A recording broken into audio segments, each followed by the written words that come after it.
Hello and welcome to another episode of How to Be a Movie Snob.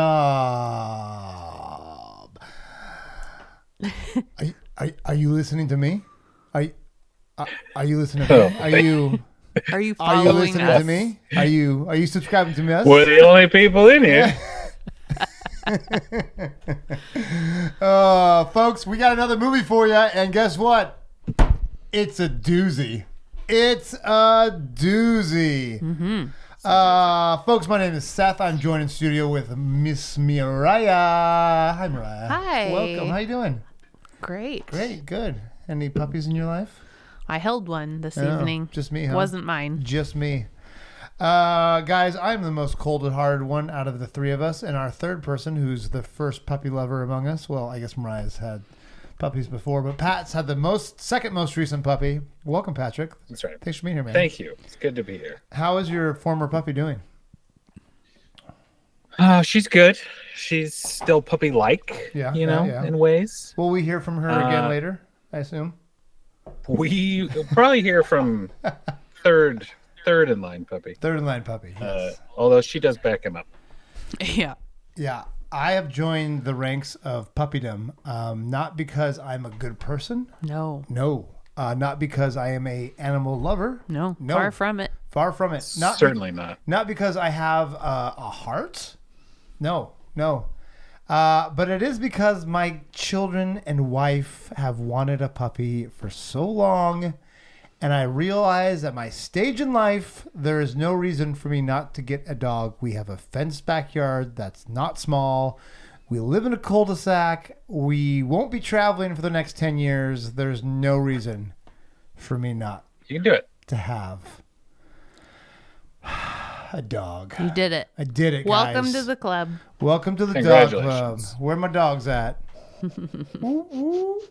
No? Nothing, guys? Upstairs? Your dog's upstairs. Yeah. I guess who let the Mine's dog? at my house. Did you leave the... Well, who let the dogs out? Whoever's closest to the door usually. Usually. That makes sense. You know, I got a dog for these puns, and you guys are just not with me on this, or these songs. Well, as people who've had dogs Yeah. a long time, It's kind of old news. we've heard it. No. Yeah. Really? Yeah. Really? You're a little late to the party on this one. That makes sense. Speaking late to the party, I feel like the movie... Oh. Excellent. Excellent. Well done. Thank you. Well done. I feel like the movie we're watching is something we should have done so long ago. It's one of these movies that was, I think, on my original list of movies I need to watch before I thought of having a podcast. And I'm glad we were finally... I'm going to take credit for picking this movie. It was on the list. I think you guys sent the list of like 4 or 5. But this has been on my like 2 watch list forever. And it's almost embarrassing that I haven't seen. I didn't even know that quote came from this movie. I only knew it from Animaniacs and Looney Tunes. That's what I knew it from. You talking to me? I thought it was Joe Pesci.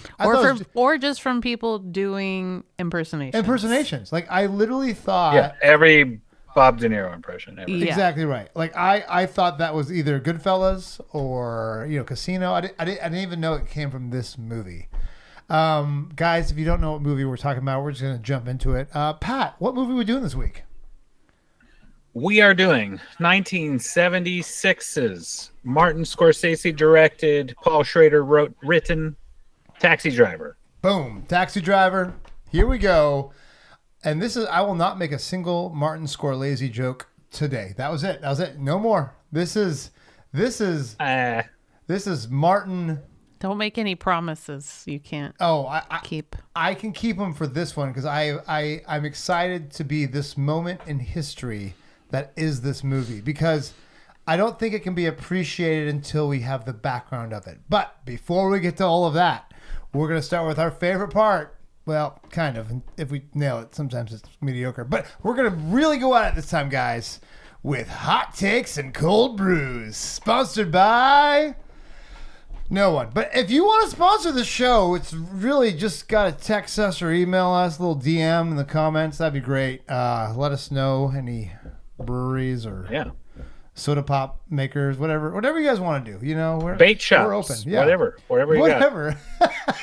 Vape shops. That'd be a different show. We would be a whole different show. I mean, yeah, it could be very interesting, actually. Pat, we usually give you the honors because you are far, and it takes the time it takes for you to speak to get to us. That's a little bit more of a delay. So, what was your hot take on this very spicy movie when it came out, but now part of the cultural lexicon? What on earth is your hot take, Pat? No pressure at all.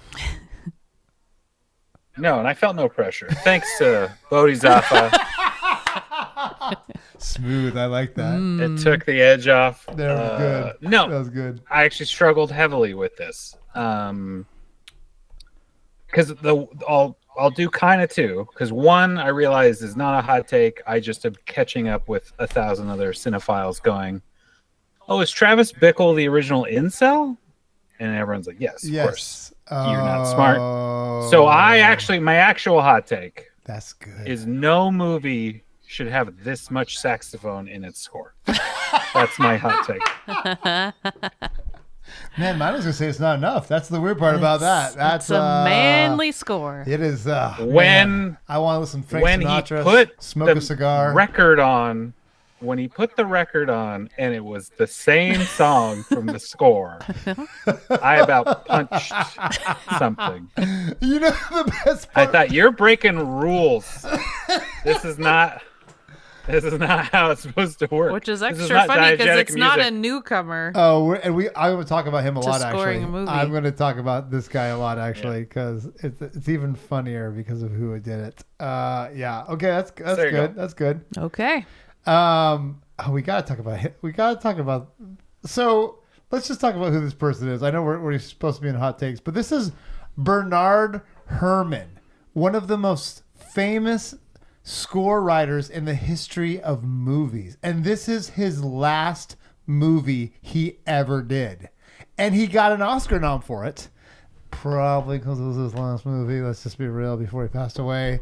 But you may know him from a little known movie called Citizen Kane. Was his first movie. So if you start with Citizen Kane end with Taxi Driver, that's enough for a career right there. Notable. That's enough for a career. And we haven't even gone to the other 20 movies that are on the top 100 movies of all time. Like, it's just an insane list. And sadly, Pat, I had the exact same thoughts about the score, and I was very. This is like the same conversation I had when we were watching Hoosiers with your husband, and I'm like, this score is horrible. It's like this 80s synth. It doesn't feel like it's like old timey Indiana, and it won or it was nominated. Like, I'm pretty sure this is nominated. I'm like, Eric, there's no way this is nominated. 1,000% it was nominated. And he's like, it's a great score. I'm like, no, it is. I can tell you like the brand of keyboard from the 80s they're using for the sound right now. This is not good. You were born 10 years too late to appreciate it. Yeah. Eric is right. That's the trouble. I do have a fun fact I didn't write down, but I'm remembering. Apparently, Steven Spielberg went and visited Bernard while he was scoring something. I love just this talked about how much he liked his work, and he's like, "Well, then why do you keep hiring that John Williams guy?" Because he's way better. If you like it so That's much. the crazy part. I mean, without him, there wouldn't be John Williams, though. Like, he's the entry for John Williams. Like, you know, like he became like blockbustery big film scoring. Exactly right. Exactly right. And it's too bad that it's obvious that he was scoring in the 40s, 50s, and 60s by the sound of this, because it didn't feel like it matched up with it. Yeah, that's a good hot take, Pat. I actually was pulling back away from that because I was of the reverence for the person. But you're right. It's right. In moderation. Yes. Everything is fine. Exactly but right. Like, are we really back to this? Was this free to use music? What's happening? So what are your hot takes? Again, the cultural significance of this movie, I thought it was going to be like, what was the other movies we watched where I was like, oh, I feel like I've already seen this whole thing, even though, like The Shining. I felt like I'd seen every part of The Shining.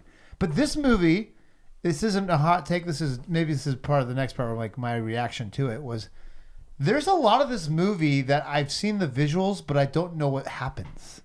This movie surprises me a lot. For being such a cultural, iconic movie, it's still a very surprising movie that takes turns that you have no clue that it was going to go that way. Yeah, there's some inklings of that, but it didn't seem like it was going to go the way it went at all. So, well, I think if you tried to show a clip of this movie, it would give you zero information about what was going to happen or what was leading up to any of it. It wasn't one of those like, oh, I get the gist. Yes. From the lines or the scene clips. by scene. Yeah. You're like, wait, what? If it's the diner scene with them versus him Yeah. practicing with the guns, you know, you're like, what is this movie? Yeah. Which one is this? Yeah, if you're talking about taxi driver guys in a diner having a conversation, you're like, this is a buddy comedy. But it's not. Yeah, Peter Boyle as comic relief. You're like, Yeah. okay, what's this? What's going on here? Yeah. Frankenstein's in here? What's up? My other kind of hot take was, is this Sybil Shepherd's like hottest, like she's the most sex symbol ever in this movie? Movie, probably. Like this is like gotta be like her pinnacle movie. And that's a weird hot take, but I was watching Sybil Shepherd and I just think of Sybil Shepherd from TV. So I was watching like, oh, yeah, she's you think like, of her from Moonlighting. I was like, oh, she could actually, this is like, she kind of controls the scene when it seems like it's out of control. She's very likable in the like. I was like, oh, you could really be a Hollywood person right now. Mesmerizing. Yeah, and I couldn't believe it was Sybil Shepherd. So my hot take is, Sybil Shepherd was a hottie with like screen presence, and I was really impressed. That's a weird hot take, but that was like, so I guess it's a hottie take, huh? Oh. Huh? So that was my kind of hot take. Even pretty good. Yeah. So that was the. She had not done much before this. No. Her first thing was 1971. So it's 5 years in. Yeah, man. Semi unknown. Apparently didn't remember her lines a lot. Maybe that's why she had that like that weight and like kind of look and like felt like she was controlling the situation. So good for her. Make it look like she meant to do that. Because they're all just staring at her, waiting for her to do her line. What to say. Line. Martin Scorsese just out of camera going, "You're the weirdest person I've ever met." That says a lot. Yeah. Oh man, that was No, and she had me confused about how she felt about Travis. Like she had me genuinely confused until I was like, she forgot what her character was supposed to be thinking. Yeah. Yeah. Do I like this guy? I know at first I'm like she's creeped out. Oh, but now she's into the creepy, line, and now she's not. So I was line. Line. Yeah. It's like the leading man enigma. The less you act, the more people put emotion into you. So maybe that's do less. Do less. Yeah. Faster, more energy. Oh, sorry, that's Star Wars. My fault. That's Yeah. Okay, Mariah. Sybil Shepherd, you didn't think I was go there, huh? That was random. I had to go weird because this movie is the hotness of Sybil Shepherd. Yeah. Was not what I thought you would have said. I have one more hot take after that, but it's not a very hot take at all. But yeah. Oh. Yeah. Do you want to go? Yeah. Well, what my first hot take, and I have two, I think, was related to Sybil Shepherd is that if you had a competition, Harvey Keitel's pimp hair would beat her out as most beautiful hair in the movie, despite how good she looked. That's great. Did anybody else just look at him going, this is the best I've ever seen Harvey Keitel look in anything? I mean, that had to be a wig, right? That's a wig. Glorious wig. Wow. I did not recognize him for a while. Seriously? And then I was like, oh, wait, I know Harvey Keitel's in this movie. Yeah. And there he is. Yeah. Yeah. The funny thing is I was waiting for him because I expected him to be earlier in the movie. I'm like, it's Harvey Keitel. Yeah. This is early Scorsese. we're gonna see him sometime. And then, sure enough, he finally showed up.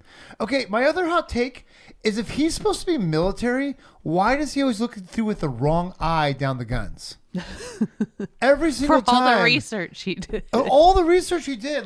But I don't think he researched military. I think he researched taxi drivers. Always the wrong. Taxis and Midwestern accents. Yeah, it was because it was instead of the right eye on the right arm, it was the left eye going over the right gun. Maybe people shoot that way. I mean, you're not really supposed to close either eyes these days, but it's true. And actually, when I use a camera, I use my left eye because it's stronger. So maybe that's a thing on guns as well. I just assumed. Maybe it's a thing. So I mean, he probably researched it. Yeah, so maybe.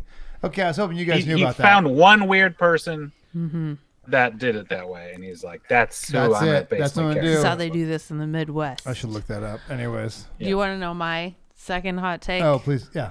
This is probably the biggest failure of the justice system I've ever seen in a movie, or just non-existent. Yeah, well, I think we got to talk about that. We got to talk about that too. I mean, we just get into first impressions. Okay, if that was a what? Whoa. I thought not how I saw this movie ending. For a second, I was like, "Is this an alternate ending? Like, is this what he saw right before he died, or something?" No, there was a lot of theories about that. Yeah, Ebert thought that. Spoilers. Folks, Sorry. if you haven't noticed this, Mariah's going to give us all the spoilers. If you haven't watched it by now, you're like us. It's been a minute. That's so great. But it's been 49 imagine, years, people. I was very pleased I did not know. Oh, me too. Yeah. Because I was like, yeah. Wild. The end was wild. I could not believe what happened in the end. I did not believe. I didn't expect it to go that way. I thought for sure we were just going to go to credits. And for sure. Especially with a Martin Scorsese movie. Well, and we took forever getting out of that scene, right? Like the long crane shot out. You're like, this is just going to, credits is just going to roll over the top of this. That's your ending shot. No. And it was like, kept going. And that was a good, I like that because it made the credits more interesting. Because I was genuinely watching the credits waiting for the other shoe to fall. Yeah. That's what I kept, I kept waiting. Okay. Initial reactions, because this will be fun because I couldn't believe it. Pat, Mariah, start us off. We're going to go backwards this time. Initial reactions. Have you seen this before? No. Nice. So where were you? Where'd you come down on this one? Come back down to this cloud. Goodness, I expected so many things to be different in just the little knowledge I had about this. For one, having Jodie Foster not even really in the movie until the last 35 minutes. And then be the most important part of the last film. And you're like, so when is she, all you see is her almost get hit. And then you're like, where did she go? Where is she? What's happening? We're almost 3/4 of the way through this. Where? Yep. This is the person everyone remembers from this movie, but I haven't seen her. Yeah. I didn't know she was in this movie until I started. I didn't know. Yeah. So that was so many surprises. I'm so glad I knew so little about this movie. Yeah. And also as controversial, I think, as the movie has been discussed as, I was I don't know if pleasantly is the word that you should use, but I was maybe relieved that it wasn't as bad as it could have been, and that in real life they kind of prepared her for this, or at least made sure she was mentally capable of handling this part. Kind of. I was a little shocked by how much support in theory she had. It sounds like practically not so much, but Scorsese didn't know how to do it. But that they hired a counselor and stuff. But he knew he didn't know how to do it. At least he was like, "Could you help this person really make this happen?" De Niro, you do it. Yeah. Yeah. No, that was wild. Oh, okay. I'm gonna go in a little bit just how I reactions, interactions as I remember them, because started watching the movie, it all felt right, par for the course. Okay, long shots. Oh, hey, there's that clock from the Joker. Oh, this is kind of a lot of these things I've seen. And I've even seen people break down certain scenes, like when he's on the phone and they took the camera to the right. I've seen people break down that camera. Such a good move. The most important scene I hear. Arguably, yeah. And again, that's what makes this movie great is because of the lack of obviousness. It actually treats us like an adult. That's the lovely thing about this movie. It doesn't spoon feed you how to think about it, which is very nice. And it's why this movie is still so fresh now. And it doesn't pull any punches.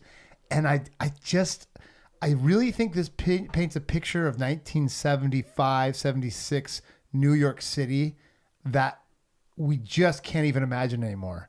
The grittiness, the hardness, the getting robbed all the time, the getting garbage trucks, the garbage truck. I love that was actually yes. They didn't have to do anything because there was actually the strike happening. That bad. It's just so this filthy, insane moment in New York history, and this anger, and it's so, and I'm sure every generation says this, it feels so relevant today of all good movies, right? But then then the way it turned, I honestly thought it was gonna be way worse. I just thought it was gonna, I mean, it's still horrible, but you know, like you said, like I assumed it would go the other way. It would feel like, but then when it changed that way. And so then I questioned everything about the movie. And so I think that's what makes this movie great is because of when certain things happen and then the end happens, you're so confused about what everything you just watched means that you question. And like Roger Ebert talks about it, like, obviously this can't be the real thing or whatever else. And even just the brilliant looking in the rear view mirror for like a second with that like shaky aggressively, and it's just it's such a watchable, entertaining movie and a horrible, entertaining movie. Like, you know, like this is fun to watch, but because you're enraptured the entire time. Back when you used to do that, and then at the end, you rethink the whole movie. And I think that's a mark of a great movie. That's why Christopher Nolan became Christopher Nolan. That's why all the greats, because it just and I couldn't believe how good it was. I just couldn't believe how good it was. I think too it's kind of the classic Scorsese violence meets like a human interest story that probably wasn't discussed. So, I mean, talking about somebody who came back out of the military and slowly cracks, like he's already a little off, but things get so much nuttier. Hey guys, you want to know a fun fact? Love a fun fact. Sybil Shepherd's older than the Pope. Wow. The American Pope. The American Pope. Finally. Born in 1955. I told my parents, hey guys, this is history. We got an American Pope, and you're older than them. That is pretty wild. So good. All right, Pat, lay it on us. What did this do for your animator mind? I think I'm with you guys. I hadn't seen it before, but I was well aware of shots and of Jodie Foster being in it and being this underage prostitute. And you're like, okay, that's going to be weird. And then you're like, wait, Sybil Shepherd is in this and Albert Brooks is in this. And they have a fairly large part of the plot. Yep. And you're like, oh, I didn't know anything about that. And then you see kind of how it's going. And then you're like, oh, I see where this movie's going. And it's like, nope, you're not going to quite do that. Nope. Right? And then you go, oh, I see where this movie's going. And then it's like, nope, not quite doing that. And then you're like, wait, you did that movie? Like, what? Yeah. Yep. Yeah. So in those ways, I liked it a lot. I think I was surprised there wasn't more iconic stuff. Like the You Talking to Me mirror scene is like so, like that's in every clip show ever and it should be. It's great. Mm-hmm. And there are a couple like amazing shot, like the hallway shot, and then the final shootout. You know, through the ceiling shot are like super memorable to me. And then there's kind of a lot of just slice of life of this dysfunctional man stuff, and you're like, okay, very Scorsese, Raging Bull-esque in that it's like I'm watching kind of a miserable-ish human. But I was surprised at how far we saw him fall. Because when we start, I was like, oh, I think he's kind of charming. When Sybil Shepherd found him a little charming or interesting, I did too. Yeah, he just had a little. And then it was like, he was just a little quirky, maybe. And then that took a. And then it just all. Snowball. Then you're like, oh no, that's not quirks. No. These are dysfunctions. Yeah.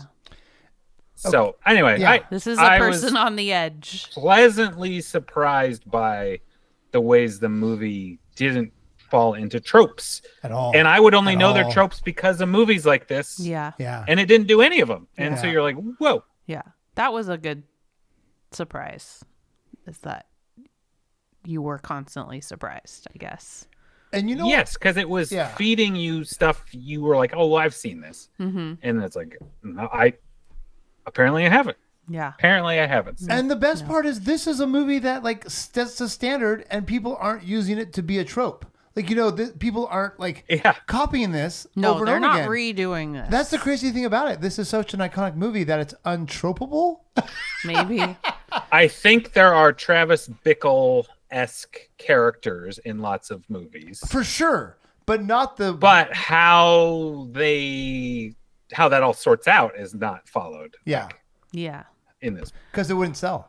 Probably. Well, and I also wonder if there wasn't at least some period of time where it was like kind of taboo to, like, it was a still very like realistic thing that somebody took a little too far after this movie. Like I don't know, maybe it was like let's not talk about somebody about to try and kill a president or a possible president or. Well, because this arguably is what inspired. Right. So I'm saying there's probably a period of time that people were like, we're not going to touch that. Can we talk about that a little bit? The Sure. Reagan attempt. Sure. So I just listened to a little bit about the gentleman. John Hinckley. Yes. So he originally was trying to assassinate Jimmy Carter.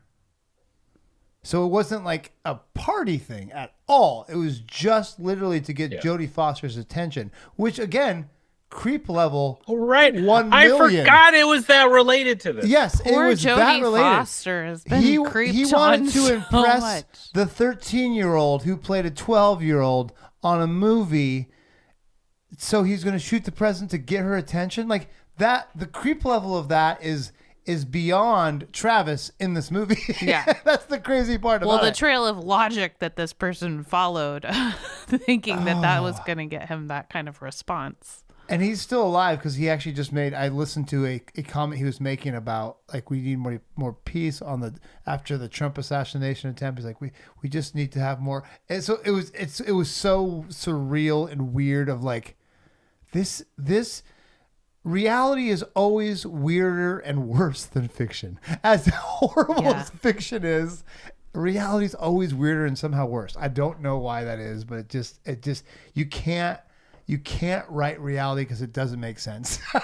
Somebody who gets off based on, insanity as your defense should not be speaking publicly. It wasn't. It wasn't publicly. But in a platform that people are regurgitating this or listening to what he said. I do think he has a podcast. Find out what John Hinckley. He does have a podcast. No. And of course he does.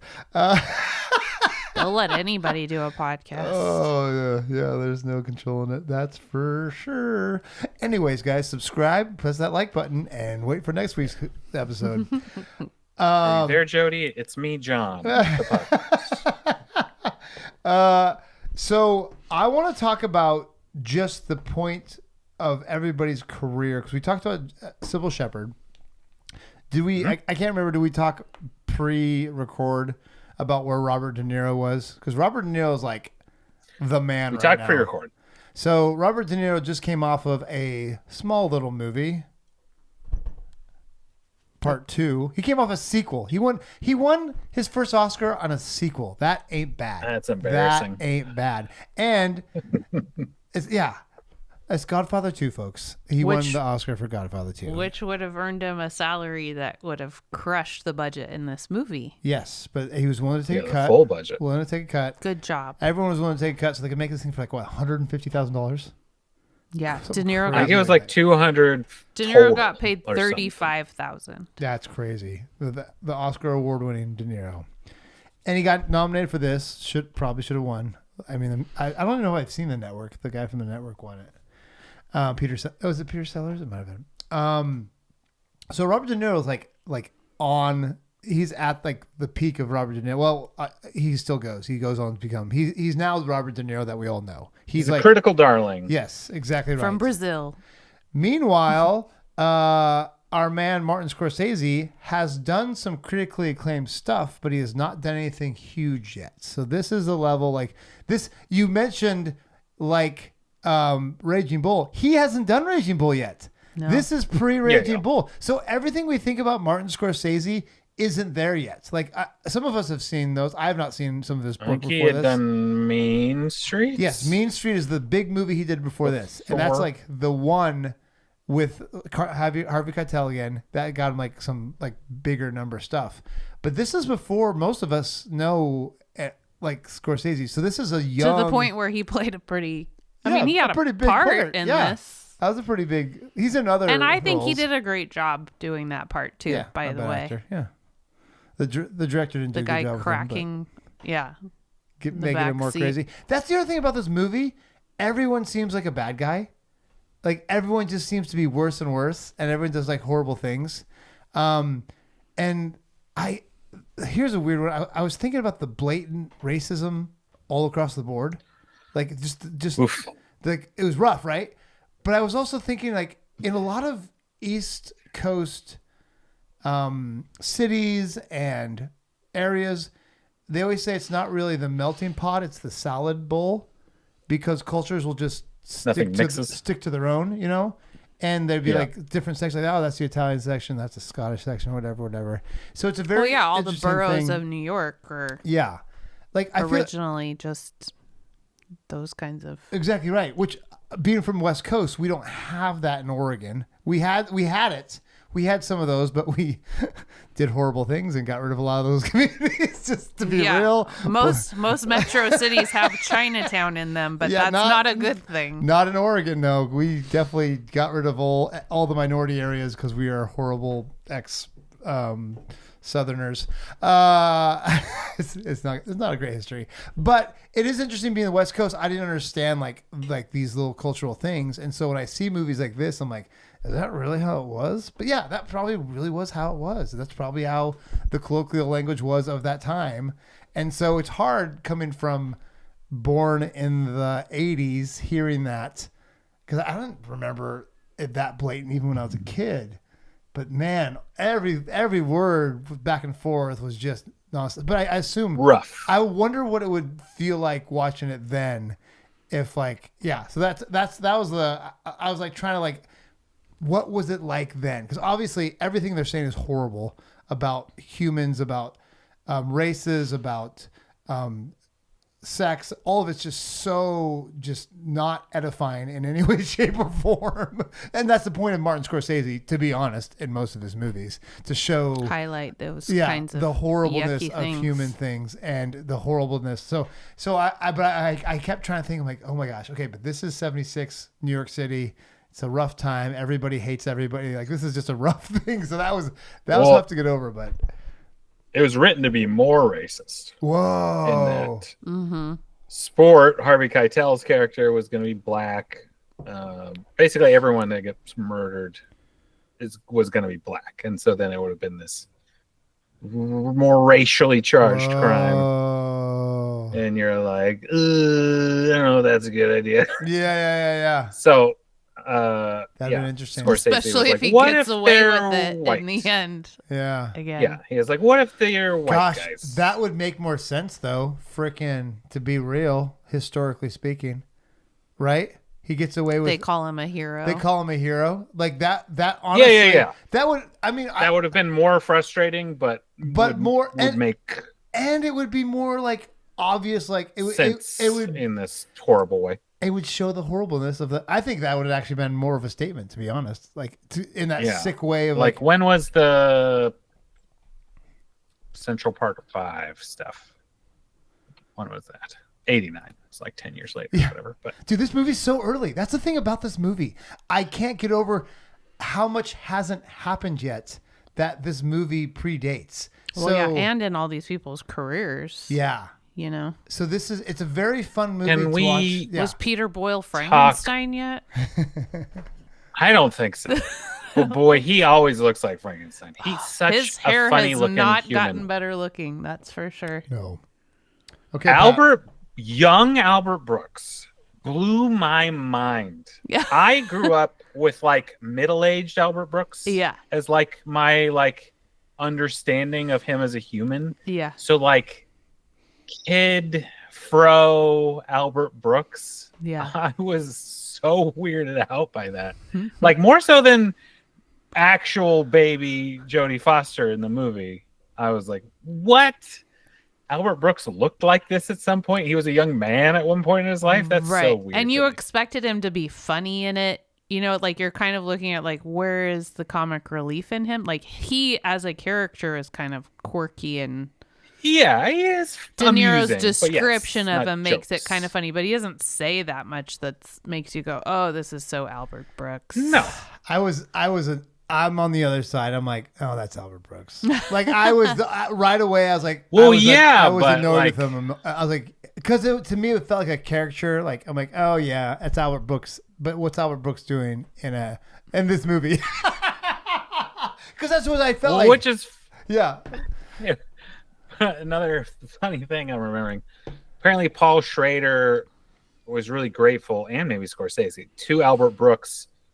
Because they're like, oh, yeah, that's the character we didn't understand. And it's like, you understood everyone else, but the guy working on a campaign yeah, exactly was like, right. That makes it was like, you understood the very troubled loner and the prostitutes. And the pimp. And it's like, but this one, kind of just nice guy working a campaign. You just couldn't find your way into that character. It's so great. Whoa. Yeah. No, that's great. And I think that was Thanks good for solving that one. That was a real riddle. That character is like everyone today, like kind of insecure, doesn't really want to have aggression. I'll be a man. I'll show you how to. And Sybil's like, yeah, right. You'll be a man. I was like, oh, he's like now. Go out there with the umbrella. Yeah. I feel like that was such a realistic portrayal of like a campaign headquarters too. I mean, there wasn't so much drama, in there. They were just all doing what they were supposed to do in there. There wasn't.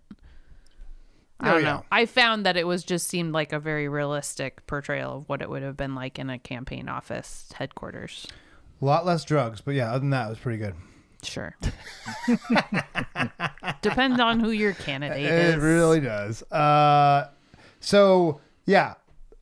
That I want to talk about. So New York was that crazy. I just think that's important. Scorsese is still not Scorsese yet, which I think this makes this movie even cooler. The movie's under 2 hours. It's right, exactly right. Exactly right. That could have been the hot take right there. He was maybe on substances that made him want to get doing a little faster. That makes more sense. I love drugged out Scorsese. Clean Scorsese's not as good. That should be my hot take.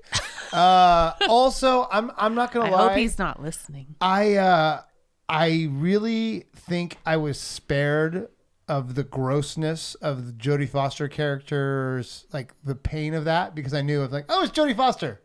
She's gonna be fine. Oh, right. She's gonna do Freaky Friday, you guys. She's gonna do a bunch of cool movies. Like you know what I mean? Like I was like, oh, this actress. But I was really trying to get rid of the Albert Brooks and Jodie Foster knowing who they were, because I was just thinking about that swimming movie she just did last year. That was really good. Naiad. Yeah, I'm like, that was really good. Mm-hmm. So it's hard because I'm like, imagine if this is the first time you've seen Jodie Foster, or you saw her on We don't know these people. Or if you saw her on the Disney Channel and she does this movie, because wasn't she done kid stuff, and then she does this movie. Well, she also did Bugsy Malone, Okay. which was very kind of similar, young sexualized person part. But that was that same year. Also. Oh, was it? That's a weird. And that's a weird. And everybody in that movie were kids. Yes. So that's even, I guess, a young Scott Baio. Yeah, it was Scott Baio. That's right. That's crazy. So that blah blogs. Oh, and blah, by the way, this is the second blah. Martin Scorsese movie she was in. She was in Scorsese's comedy, Alice Doesn't Live Here Anymore. So that's another kind of random fact. Oh, with Chris Christopherson? Yes, so this is her second Scorsese film. A little bit of a detour. Yeah. So. Oh, they talk about Chris Christopherson, I think, in the movie, which is a great throwback to their other movies. Sybil's talking about him in the the song. Yeah. Yep. So that's a kind of fun throwback to the Martin Scorsese movie they were in before. But yeah, so it's just crazy. So I think I was spared some of the like just horribleness because I'm like, oh, Harvey Keitel's got a wig on. A beautiful Jodie Foster. Beautiful wig. And the crazy thing is I thought it was going to be vengeance because we never see the pimp who originally pulled. I think that was Sport. I think we did see him. Really? We didn't get a good look at his face. Yeah, I think it was him. That was Harvey Keitel? It was him every time.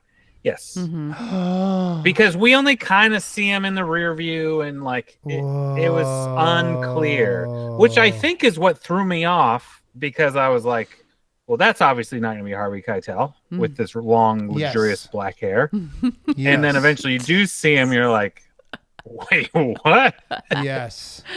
Wow. All these very lanky mobster guys I come to know later. Yeah. It's a lot of hair work in this. A lot of hair work. Boy, they were real specimens in this one. Oh, that's great. Okay, that was. But no, I'm with you, Seth. It took.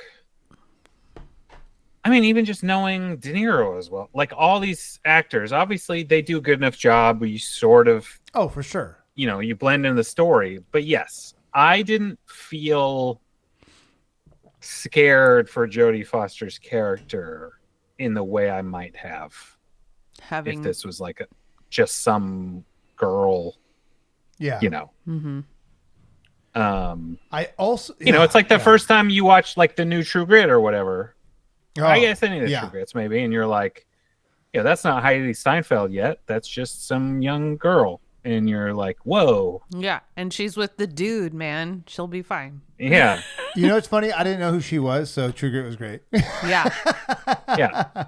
So when we first came out, she wasn't anyone yet. Yeah, she wasn't. And now anybody, she's like in Pitch Perfect and Hawkeye and stuff, right? And you're like, oh, you're like, and Sinners. Yeah. It's like she's like a famous person now. Right. And exactly. so rewatching True Grit, you'd be like, oh, right. That's true. That's really true. It adds up to the unknown thing. I get why people like to cast unknowns. Mm-hmm. For sure. Yeah. It's hard to forget about parts they've been in. Yeah. Yeah. What? Did you guys know what pills Travis was taking? Was he trying not to sleep? Gosh, I'm not that's sure. crazy. Some kind of speed? upper... Yeah, I don't. Well, and he says he was honorably discharged from the Marines. Yeah, I didn't believe that. I didn't believe that for a second. I mean, but maybe he's maybe he was. Who knows? Yeah. Because he didn't seem like unhinged initially. He seemed off. Yeah. Right. He becomes unhinged. Their whole like coffee date together, where he's like, I'd see you guys, and dissects her relationship with Albert Brooks, and you're just kind of like, I get this he guy's kind of just had one me. of those really observant people, and he's got a lot of interesting takes on things. But I was kind of into that version of Travis. Yeah. And then he very quickly lost me. Yeah. Also, another thing I was like, do they really sell that much candy and popcorn and soda at these porn theaters? Yeah. It sort of just do threw me people off. really do people really fill their hands while they go? Yeah. And sit Can we the go? very mundane concession stand at the porn theater threw me off. What a place to take your date. Can we talk about the price of the candy? $1.80 something for all that. Oh man, for goobers and popcorn and pop. So yeah, let's talk about Travis and taking Sybil Sherry's Clark Bar to the porn. That was fascinating because it showed his disconnect from reality, that he didn't understand why this was weird. Yeah, and that which is another example of like why he's just a little. He's an unreliable narrator. I keep thinking about Yojimbo, guys. I keep thinking about Yojimbo. Yeah. Yeah, I mean, there's obviously something psychological.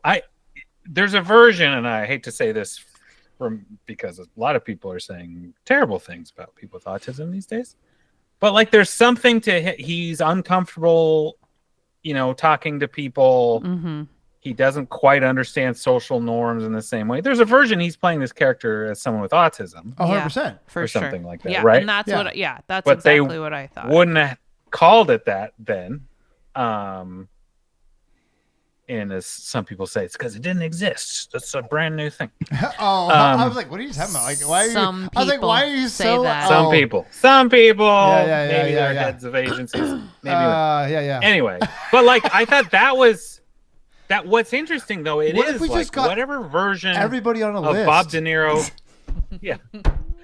Sorry, too soon, guys. Robert De Niro's like research and Paul Schrader's writing did make what feels like a very convincing version of a human. Oh no, yeah. With some dysfunction and trauma from PTSD, war and all exactly this other right. stuff. Exactly right. And fixations, and anyway, it reads realistic to me how they do it, right? They show us the journey of how this thing pushes him to this thing, pushes him to this thing. And even them showing like him kind of being a hero. Yes. Killing the guy sticking up the store. It's like this one more step of like, oh, I got kind of rewarded for this act I did. Oh yeah. That's the first step. I think they do such a good job. Calling. You can speak to this. Yeah. Tell me your first. He's a vigilante now. Yeah. I'm a hero. And I'm going to keep doing this. The crazy thing was I got positive reinforcement. Yes, the shopkeeper's reaction was like, did you get him? Is he dead? It was such a different reaction than... Oh, and then he kept beating him. Yeah. The shopkeeper. Oh, my gosh. Don't worry about it. I got this. Dude, New York, if New York was that hardcore... Like, because nowadays in movies, people are like, oh my gosh, you shot him. But like New York back then's like, oh good, you got him. It was like, this is just a thing apparently, because people getting... I don't... Okay, my only comparable thing is I went to school in Orange County, which is not LA, but I had a lot of friends from LA area a few years earlier, and people just got robbed a lot back in the 90s. Like, it was just a thing. Like, people got jumped. He's like, oh yeah, I got jumped 2 or 3 times in high school. I'm like, what? Yeah. What do you mean? He's like, yeah, I was on the way home and I took the wrong street and I got jumped. I was like, what?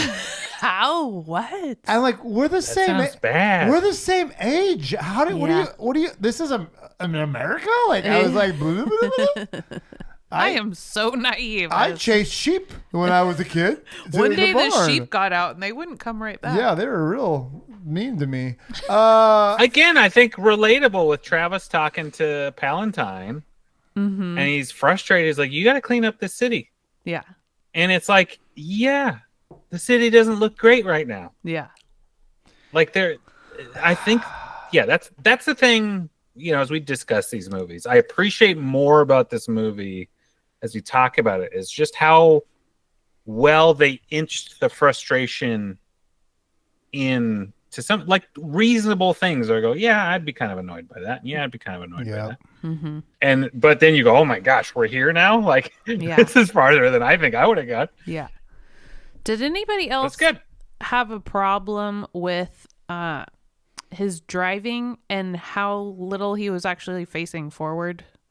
Like, always. He's driving fast enough on these busy, hectic streets. Which I don't know if you've And ever- he's often yeah. like following somebody with his head, It's not realistic paying attention. cab Like drivers the in fact that major cities. he only almost hit Jodie Foster one time was shocking to me. Like he should have run over like so many people by Hey, now. I'm walking here. Maybe he I'm did. walking. Actually, it's a little Maybe known he fact, did, but there wasn't a he's- lot of bumps. He's the one who actually hit Dustin Hoffman and Rain Man. Few people know that. Oh, No, this is in- where they're in, connected. about in Rain Man in the cowboy. And spilled all those toothpicks, and then he What's counted the them. Dustin Hoffman cowboy movie? Urban Cowboy? That's John Travolta. No, it's the one that it was the No, it was it's the John rated- Voight. John Voight And Dustin Hoffman in Yeah, Is it No. something That's cowboy? John Travolta. What's the cowboy one? Pat? oh yeah, John Travolta is Urban Cowboy. But what's the But cowboy? there is a John Voight, Dustin It Hoffman. won best Midnight Cowboy. Midnight Cowboy. I was like, it won I'm best. like, it is not. It won Best Picture and it's rated X. It's the only rated X movie to ever win Yes. Best Picture. This was supposed to be rated X. Yeah, it could have been easy. Ah, Could have yeah, been fun easy. facts. Oh yeah. Another fun fact. Let's jump into some fun facts because I Well, got, wait. Oh wait, what you got? Okay. Couple more just observations. Did you Okay. notice? I think Sport had an eyeball ring. Yes, I did notice that. That was wild. It was okay. Good. Yeah. I missed nothing the eyeball. more than that. I saw Yeah, there was a I ring. saw that, and I was don't like, remember why the is eyeball. there eyeball? Just panning over the dead bodies and An I was eyeball. Like, it's got an eyeball ring. Yeah. Like I've never seen an I'm eyeball looking ring at before. you. Now I have. I'm looking at you here. Some weird. Oh yeah, the saxophone song. Somebody can't get over the lack of strings. in As this a score. So Who's I played didn't saxophone mind more, it. you or me? As a saxophone Maybe section. me. Yeah, I maybe played saxophone Everybody too. played saxophone. Wait, We you all did? played the same saxophone. We all played I'm the sure. same one. I had And you guys switched. I probably bought my used the own. same reeds that I I, bought had no, too. I did Alto not. sax. I bought my own. All right. Ta, ta, ta. I can Antigua still taste wins. a reed. You guys had the fancy one. Was yours Con? Ta ta ta ta ta. That was a Yamaha. I don't remember what ours You had a was. Yamaha? I think so. That's fancy. Don't say it like that. It was not. It was gross and old. But anyway, yes, we all it played was brand saxophone. new when I got it. Yamaha's a fancy. Not when I got it. It Yeah. was It fancy. made some rounds by the Sorry, time it it got was to me. 5 years Anyway, Jeez, you guys are fancy. I I had like a can Taiwanese appreciate one. saxophone. And in a old. Pays movie, to be the oldest. Kenny. guys, in a movie, in a movie that explores a little bit of adult film, where saxophone seems appropriate. Ba-dum, You know, the you're stripper. like, That's yeah, great. that's- Yeah, right. That's the soundtrack to the movies they were watching in the theater. Yeah. That makes That's sense to true. me. Yeah. Yep. It was so much. And then when Sport puts a record on to dance with Jodie Foster, and it's the same song, it broke Dude. my brain. I was like, this can't be the score and a diegetic song in the movie. Yeah. You can't do that. I won't What- allow it. What was that word you just used? Big word. Diegetic. Big Diegetic. We had a whole episode about diegetic. define. It's where it looks like it is, or it's part of the in-universe soundscape or whatever. So when someone's listening to music on the radio and that's your soundtrack, it's diegetic. It's in-world. So we go from a movie that's scored, it's you like know, What's Ghost, the so it's and like then Ghost someone Dog. puts Exegetic. What's the opposite of diegetic? opposite of diegetic. Okay, I'll look that. You keep talking. You go on you're going to spill here. Could you please tell me the country of origin? Yeah, I think extra diegetic maybe. That's dumb. Anyway, it Non-diegetic. that just- Non-diegetic. or extra diegetic. Live-getic. Extra-diegetic? It broke me. It just broke me. I thought, get the rights to one song. I know there's no budget for this movie. There's some free, licensed music you could use. It just, come on. Yeah, could you imagine? Did that not? It was a that not trouble you? $200,000 budget, though. Pat, you ready for this? It Yeah. is non-diegetic because diegetic means heard by the audience. So, I mean, heard by the audience, but not by the characters. So non-diegetic. So diegetic is heard by the characters. Right. So diegetic. Right. When he puts the record on, so it's not diegetic. Extra. It's non, because then they're not heard by the characters. So non-diegetic. Sure, so that makes sense. Sorry, I just had it. But yes, but when he plays it, it's diegetic. Yes, exactly right. New word. But we're like, wait a activated. minute. That was the score coming into this scene and out of this scene. Yes. What are they listening to? Are they listening to this? In which case, nonsense. It was so intentional. That's the last thing I got. That's pretty good. It was for you and your brain. And Pat, breaking. what's the plural of diegetic? I don't know. Diegetics. Diegeses. Come on. I know you. Oh, diegeses. Yeah. Not Dianetics. Dianetics is totally different. Ancient Greek. That's actually what one of our person in government believes in. I took a Dianetic personality test. Oh, did you? I was depressed. That was the results. I was depressed. Very, very depressed. Apparently, it's used a lot in video games, Pat. Surprise. You Anyway, should know that. yeah, fun facts. Fun We get facts. now? Oh, we got to do some fun facts. All right, who wants to start? Pat, start us off, buddy. I got a few good ones. Okay. I don't think we have time for it. There are so many alternate casting things. Yeah, that's the movie. one I want you to do. The girls that were supposed to be up for this. Please do this. I didn't. I couldn't even track it all. It was so many people for both Betsy and Iris. It was just everyone young and old in Hollywood during that time was potential option. So Meryl Streep's in there. So but the part was already offered though to what's her face? Melanie Griffith. Oh yeah, but her mom, Tippi Hedren, said no. She couldn't be in it. Wow, Tippi Hedren. Why do you not like your daughter? Well, and then who went on to do Bad News Bears? Because I think she was also offered it. No way. And was like, I'm going to do Bad News Bears instead. McGraw or no? Tatum O'Neal? No. Is that what I'm thinking of? She's in. Yeah, Tatum O'Neal was sense. an option. Anyway, there's a giant list. I can look it up again later. But Big list. I think even Dustin Hoffman. Yeah. For but he De was Niro's part. He was Jeff Bridges, I think, was who Paul Schrader was thinking of when he wrote it. Mm-hmm. No. Wait. So who's the bandit? Is the reason why it was De Niro because of Burt Scorsese? Reynolds? I assume because Burt Reynolds said he turned it down or something. So there was also different directors potentially signed on to I saw Brian that. De Palma. De Palma would. And So then Millis. Don't forget about Millis, freaking Conan the Barbarian director. Yeah. I'm glad that. So didn't happen. every time that happens, it's like different castings and all that stuff. But anyway, there's lots of people. So a funny one. Yeah. Oh, go on. No, go ahead. So a funny one. So Martin Scorsese did his cameo as a very racist, yes, potentially pre-murderous man in the backseat of the car. Mm-hmm. He had to sit on a blanket so he could be seen over the front seat because he's so short. Man. That's great. Michelle Pfeiffer, she was another person on the list. Yeah. Of a coulda. Pfeiffer. Yeah. Michelle Pfeiffer. So many. So many. That's crazy. Apparently, go ahead.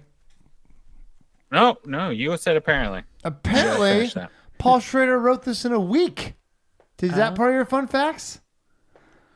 That's crazy. No. And this is partly autobiographical. Is that right? Yes. Stop. Paul Schrader was going through stuff. So he was probably pouring a lot into this. Kind of suicidal. And kind of. Apparently, he called Martin Scorsese at one point early in the morning going, hey, I'm in the room right now with Iris. You should meet us for breakfast tomorrow at 9 a.m. Like he accidentally solicited an underage prostitute, he said. And he was like, this is the character that we're basically making. And so I was like, well, you should talk to her. for the movie. So like he was all that's based off like him going through things, being lonely, pushing people away, soliciting prostitutes. Like all of it was Paul Schrader dealing with some demons, having a crisis. Dude. Yeah. And then, they filmed it, and then he was successful after that. I need to go back to a reaction bit before we go to this. When Travis became like the wise person to Jodie Foster's character, I was like, what's this coming from? I was like kind of confused by that. Oh yeah. Was anybody else just blown away by her dad's letter too at the end? Like, thank you for bringing our daughter back to us. And it was written in such a weird... Are we doing this? We got to talk about this. Because the monotone way it was written is the reason why... Oh, that was not an actor. It was like a borderline illiterate person is what it sounded like. No, but it's the emphasis made it seem like it was Travis reading because of the way he wrote, the way he spoke. Yeah. Which kind of brings you back to is this a coma? Exactly right. Is this a fever dream? Is this him dying? Ebert says there's no way. He imagines somebody thanking him for being such a hero. Ebert said there's no way this is actually how it ends. He must. It's easier to believe that this is like his brain doing this. Schrader and Scorsese were like, nope, that happened. Yeah. That's really what happened. Yeah. Like, okay. Yeah, it's wild. That's such a wild ending. What did big spoiler. I wrote he's alive? Question mark exclamation point. They did have the scar. And then I was like and then I was like, oh, Vision's right as he's dying. Like I thought, well, that's certainly the trope they'll go for. Yeah. This is the fantasy he was playing out that everyone would thank him and he is the hero of his own life. We're back in Brazil. Oh no. People are flying. Exactly. It's just that the world's kind of screwed up and they would see this guy who almost was a would-be assassin turned into hero. Right. And we're just one mistake away from him being back to the villain. Yeah. So good. Beautiful. But does Scorsese crazy. and Schrader explain the look in the rearview mirror? Do they talk about that? Yes, that there was he's just reacting. He's so ready to do something violent that there's did something stir him up? It's such a split personality. Yes, because he's so chill. Like he's about to turn into somebody else. Yeah, because he's not really chill though. I literally thought he had brain damage because the whole scene where they're all of a sudden he's cooler and more relaxed with the other taxi drivers. Right? It seemed like he's more chill. And then he's so chill around Sybil Shepherd's character who's obviously trying to hit on him. He's just yeah, whatever. And he's chill about it. Mm-hmm. And I just... Yeah. And then all of a sudden he's and she's just okay with him after all that time of ignoring his phone calls and hiding. And then all of a sudden he twitches back. That was... I read about you. You're such a hero, so I'm gonna ride in your cab now. I mean, she does have that psycho bit where she kind of liked that he was dangerous. Yes, she's kind of into the bad boy. Yeah. So now she's like, well, maybe I could watch porns with this guy. I don't know. It kind of plays into the whole theme of all of these taxi drivers are making up these extravagant stories of what is actually happening to them. That would have been the best there's twist no ever. way Peter Boyle's stories are even close. Not even close to real. Exactly right. That was the old joke. I was that's not true. No, that's definitely not true. Yeah. I got in the back seat. She gave me $200. And she gave me a tip for it. Tip. Yeah, that's so funny. I was dying on that part. Yeah. So that the ending is what makes it great again. But it also is I love that Scorsese and Schrader they tell you, no, this is what happened, rather than in other movies that directors do. I mean, whatever, man, interpret it how you want. Yeah. But also, I mean, once the art's out there, right, we can go, I like it more this way, or I whatever, and you go, no, it would work as some weird final death vision. They just don't do the thing where cut to he's in a bed and then his which pulse is goes. Thank goodness. Yes, so that would have sick been the of, dumb like, version. Oh, it's a dream the whole time. Like that's every Right. bad movie ending. It's the worst. Okay, back to fun facts. Yeah. Sorry, I'm like we haven't talked about the No, ending, no, which is that's like a good one. Like so good. Okay. Ended in less than 2 hours. Oh, Thank that's you, such a great Martin. bit. Such I was a very pleased with great bit. And this won no awards at the Oscars, but again, the Oscars don't mean anything. Even in 1976. It won the Palme d'Or in 1970, which is always pretty impressive. Snobby Award. It won the Snobby Award. Some people booed it apparently.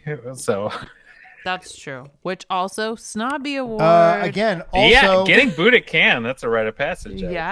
100%. Amelia Perez also won and got booed. So there you go. And it should have got booed and not won. But that's another story altogether.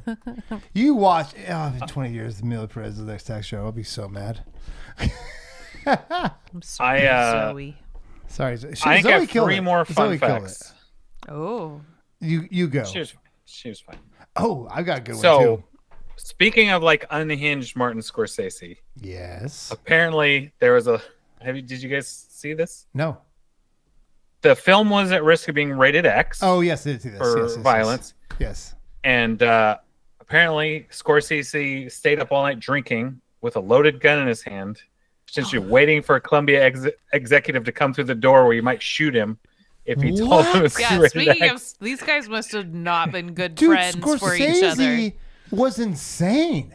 Yeah. It's weird because Yeah, I see and so I see apparently- Grandpa Elf Scorsese now, and now that's Yeah, friendly, just loves movies. Yeah. And it's like, nah, he might have been, snorting some stuff. Oh, Who knows? No. Anyway, Well, on and the of course, paranoid allegedly, side. I'll blame IMDb, but apparently he was talked down, and so I don't know if you guys noticed this too. The blood in the ending scenes looked weird, pinkish, Yep. because they end up desaturating it in order to get the R rating Yup. instead of the X. So that was all related to that. Like, this can't be rated X because that's a killer for a movie, Except for and Midnight that was their Cowboy. way around it. Yeah, except for that one. It's so But yeah, interesting I did that's realize all I was like, took, this does though. not look like real blood. Isn't that so interesting? Well, it though, made it that's all look it fake. took? Yeah, I mean, Yeah, it sure just did. gotta look more Well, the fake. whole violent death scene. I mean, the way everybody Yes. was getting killed, it was like, oh. That guy was Skin like, I'm doesn't- gonna kill you. Hands I'm don't gonna kill you. Hands don't blow off like that. They do with the 44 Magnum. It's the most powerful handgun in the world. So that's good. That's Yeah, fun. that was good. And then I got 2 more fun ones. Okay. Yeah. De Niro's mohawk, not real. That was a bald cap. Oh, he didn't Wow, with that was commit. horsehair. That was good. Did not commit. Because he had to huh? film stuff after it. Oh, and that so he makes couldn't sense. actually shave his head. But I thought, like, that looked good. Yeah, And it it's did so look good. iconic for this Yeah, movie. That's even the though other iconic. thing you It's like- expect from what you know of this movie, that's what he's got the Yeah. whole time. He's mohawked for very little time. And he's half the time in his marine shirt, whatever it is, and then half the time in a nice burgundy suit. Yeah. His outfit's really like the very King of Comedy outfit or whatever. yeah. We got. Then I got one more. One more. Okay. One more. But we can do to you, Seth. It's a good one. It's a good ending one. Is this the Jodie Foster one? No, it's De Niro Okay. cab driving. I got a Jodie Foster one. For Jodie Foster, the more suggestive scenes were done by her older sister. I was read of that age- and who I was was of like, what age. are we talking about? Yeah, She was what are the 19. suggestive She Yeah. was of age, though. So I That's assume over when 18. she was with the guys, because like he walks in and she's with the guy, and I assume all the Yeah. scenes where she's less dressed, like even probably like the taking off of the, because you never saw Jodie Foster's character naked, No. but you did see No, her. I think you see her midriff. Yeah, and so you do pretty see much some that's other. So I'm guessing it's like the walking into the scenes where you see her back, or you see her with a, because it's like darkly lit. Yeah. So I assume that all those ones. So that's kind of, but it is like, as creepy as Martin Scorsese kind of seems in this era of his life, he's trying to do the best for his underage actress playing a horrible part. So that was another kind of interesting part. And as Brian mentioned or alluded to, they hired like a psychologist for her to like work through stuff with. But then also apparently Scorsese did not know how to give her direction, and so it all went through Robert De Niro, who basically did like this big mentorship thing. They'd have like lunch daily and rehearse and go over their line. And he taught her like how to kind of improv through stuff, because there's actually some improv in this movie. And so she credits De Niro with sort of really understanding like how to act. That's amazing. So, in that way it's cool. That's so also cool. wild, Jodie Foster and Robert De Niro being that far apart in age. Yeah, she was what was he, 27 or something in this, and she's 13. Which I guess isn't like crazy as older adults, but it's Jodie Foster's unlike us, not a spring chicken. No, what is she, 62? Yeah, 62 exactly. Born in 62, and she is 62. Look at you, Ryan. You're on it. I read some stuff. You done some reading. My last fun fact. So De Niro, as we established, won the Oscar for The Godfather Part 2. But in researching this, he actually worked a cab at night, and he was recognized by some other young actor. And it was like, wait a minute. You just won the Oscar. Why are you driving a cab? Is it that hard to find work? Yeah, that was a good one. That's great. That's great. Yeah. Okay, this movie, final takes. Here we go. Final takes, guys, on one of the most iconic movies of all time. Darn it, this movie's good. Is this Scorsese's best movie? That's my question, because that's the one question that I kept going over and over again. We've done Raging Bull. We've done The Departed. The Departed. But again, I can't give it The Departed because it's a remake. You know what I mean? The Departed's so good. I feel like you have to pick one per decade. It's kind of like a... Gangs in New York. Yeah. Mean Streets. You know, the more I you haven't guys seen talk Mean about Streets, this... and this one does beat Raging Bull for me. We also did watch Killers of the Flower Moon. Sure did. Sure Not did. 2 hours. Not going to be on my top list. Wolf of Wall Street. Casino. Let's actually talk about the good ones. Wolf of Wall Street was good, but I don't consider that as good as this movie or Goodfellas or Casino, frankly, or Raging Bull. I really like Shutter Island. I really like Shark's Tale. I also like Shutter. I have not seen Shark's Tale. How dare you? Last Temptation. How dare you? Oh, De Niro did Aviator? I mean, Scorsese did Aviator? Yeah. I didn't know that. It's not as good as some of the others. No, but I love Aviator just because of the historical thing. Casino. Oh, I gotta Cape talk about Fear, one thing he did. Goodfellas. The one thing he did before this, which Color Money. I thought he did much later in his life, was the Woodstock documentary. The best Woodstock documentary is Scorsese. He did it before he did this movie. That's awesome. That's so cool. Anyways, I thought that was kind of a fun thing. So my hot take is this is the best Robert De Niro movie of not Robert De Niro. This is the best Martin Scorsese movie of all time. Wow, that's your hot take. That's my hot take. It's the best. It's one my of this, end take. It's and my hot favorite take. one of the 70s. That's for sure. No, it's the best. There's not a better one out there than this movie. All right. Okay. Mm-hmm. Okay. That's it. I would say I liked this movie. I think I thought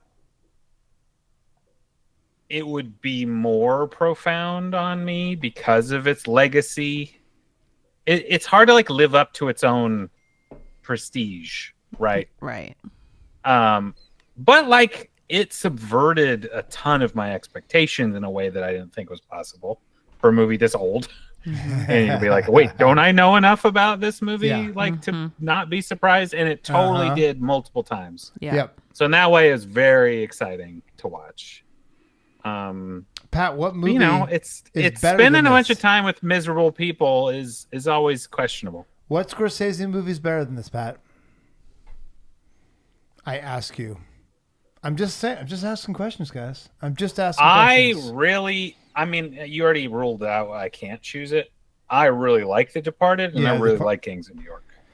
Gangs of New York is really good, but it's not as it drags. It has moments that aren't as complete. Like this movie just doesn't. It surprises every moment. It's every moment. Yeah. There's not a weakness in this movie like there is in Gangs of New York. Sure. I like Shutter Island more, but it's not one you can keep watching because you already kind of blew it after you've seen it. I've not seen Shutter Island. It's kind of a twist. It's a twisty movie, and once you know the twist, Seth has not seen it. I've not seen it, so maybe you should see it. You should see it. It's good. Speak to and you this can only anymore. watch it once. Really? I mean, you can watch it more than once, but once you know, you know. Gangs of New York. It's like watching Memento more than once. Yes, it did. Which was unfortunate. But it did have Daniel Day-Lewis, which is amazing. It's so hard. And Liam Neeson and Brendan Gleeson. Bro, that scene. Why did they Liam cast Neeson and oh, it's so good. She was really big. She just came off Something About Mary. You know, she's really doing good. Oh, stop. That is wild. Goodfellas is great. But this is the best Martin Scorsese movie ever made. I'm doubling down, guys. Double down. I would say is great. How long was Cape Fear? Again, that's not a super long movie, guys, right? Again, right. You're proving my point here. When you're pulling for Cape Fear. I would maybe say Goodfellas. But like, no, to me, I think because this is so tight of a movie too. Yeah. In that it's under 2 hours. Yes. It does escalate it in the Scorsese filmography for me. And where it's like, you did your thing and you didn't need that extra hour. Mm-hmm. I appreciate it. We don't need this to be a epic. I get it, Pat. You're a Hugo guy. Hugo's like your Scorsese, like bread and butter. Not love Hugo. I never got to Hugo. It's fine. It's fine. It's not good. Sorry. It's fine. It's fine. Yeah. So speaking of Paul Schrader Scorsese matchups, I also would like to see Bringing Out the Dead with our friend Nicolas Cage. I have not watched that one. Ooh, same. Like that's a wild group. I'd watch that for sure. Okay. Do we do our final takes? Mariah, what was your final take on this thing? Yeah, Mariah, what did you think? What do you think about this movie? Mariah, final take, and then we're gonna. I'm glad I watched it. Yeah, there we go. That's my take. That's a good take. I'm so glad I finally watched it. He's so glad because you know why? He had to one-up me. Scorsese movie ever made. That's what he said. All right, guys. It's unexpected. It's really unexpected. When it's so iconic and it's still unexpected, what more can you ask from a movie? Yeah, that's wild. It's just wild. Guys, my name's Seth. I'm here with Mariah. And from afar, Pat. I think like Patrick. I still like Patrick better than Pat. I'd go with Patrick. I don't like Pat at all. I feel weird saying. Can't stand him. Patrick Esquire. And we just watched Martin Scorsese's best movie, Taxi Driver. Guys, keep watching, keep liking, and we appreciate the time you spent with us. In the meantime, we'll see you next time. Bye-bye. Goodbye. Bye.